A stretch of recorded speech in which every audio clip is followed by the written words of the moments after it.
భవిష్యత్తులో జరగబోయే యుద్ధం సోమాలిలాండ్ గురించి అనుకుంటా. ఓ పక్కన రష్యా ఉక్రెయిన్ యుద్ధం ముగుస్తుండగా మళ్ళీ ఇప్పుడు అందరూ కూడా అటు పక్కన చూస్తున్నారు. ఆఫ్రికా రాజకీయం కూడా నెమ్మదిగా వేడెక్కుతూ ఉంది. ఇజ్రాయెల్ సోమాలియా నుంచి విడిపోయిన సోమాలిలాండ్ని స్వతంత్ర దేశంగా గుర్తించిన మొదటి దేశంగా తెర మీదకి వచ్చింది. ఇజ్రాయెల్ వెనకాల అమెరికా ఉంది.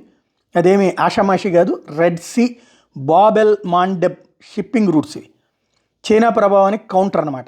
సైనిక బేసులు, పోర్ట్ యాక్సెస్ బెర్బెరా కీలకం అక్కడ.